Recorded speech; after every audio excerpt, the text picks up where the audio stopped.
Conseil des Nations Unies pour les droits humains o ka rapport do ko fe mura fagali nunu kan samba fla ani mugan fla ko nala mali jamana nyamo ulu ko ni bora ka yire ka fo ko ni rapport yi ko ni ko do mo ko ndece ko wa fena ko ni enquête kala nunu ko uye Dakar ke sharia do la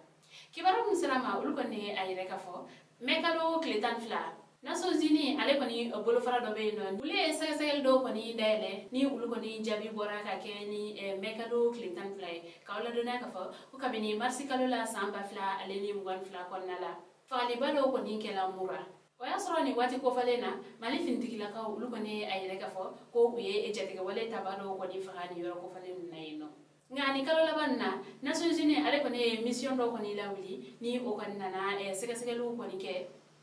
wala sa juga na ulu kon mese ka nyefa to ko ni soro mura fagali wale na o kuma ko nala ulu ka jabi ko ni make doere ko dugude mo ko keme duru nyogona ko mali findigila ko ulu ye ulu faga ko wa we ni baranu ke ni findigila ka doere o feneka deme ni ayre la do ka fo ko ulu ko ni bora jamana ko kanga do mali ko nala mali jamana nyamo ko ulu ko ni ka fala ko ka benini wati fale na ko ulu yera kon fene sege sege do ko ni damne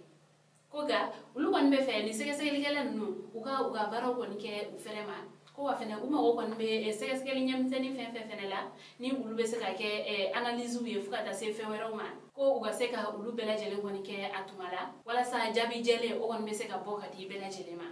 mal finti la kan nu ulu kon e ayre ka fo ko ni araporum ko ni bolen fleni ko o ko fe ko ko ni mena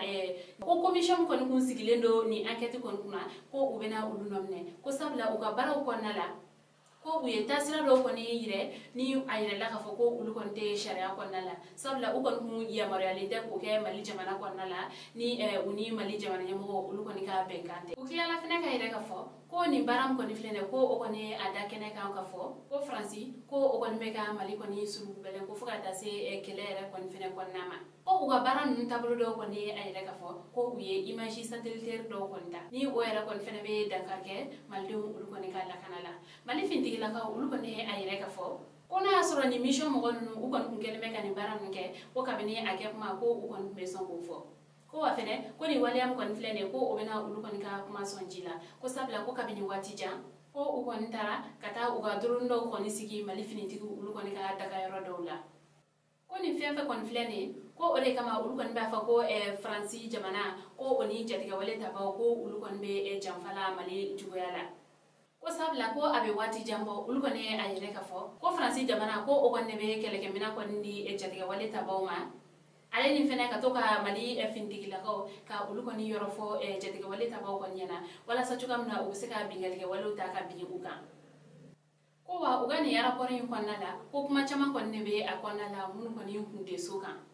ko ni ko ni ma dabo do re kama ko ka mali transition nyama ka ulu ko ni se frike kera ne ala ko referendum o ko ni kala film ko ni na to la fleni ko akun jonjon ko ne ka se ka fitne ka o ko ni wili malde ni yon chelala wala sa chuka amna o kana se ka ben fola mal findigila ka ulu ko ne ayire ka fo ko ulu ko tenani ko blata ko mu ko ni mura fagali nun ko ni ko o se ka do ko be sena ko wa ko aljabi bena bo ka da bela jele nguluka ko ga mu ko ni mission ko ni sigila wala sa ka se ka ni enquête nuke ko ulu yera ko ni fenen no be mine wa o klana ka nyini jamana den bela jele fe ko bela jele ko ka a hakili sigi ko mo ko ka ujila ja kuna funi nyuma aleni akolo ko se ka ulu sensen ka bonyona ko wala sa juga amna jugu ko kana se ka usa usoro malla ni o era ko te do re ka se ka malde ka ulu ko do nyona ambalima ni ke baran ne ma bulu kada kuluka ani che aka kuluma jara o kambe anyona were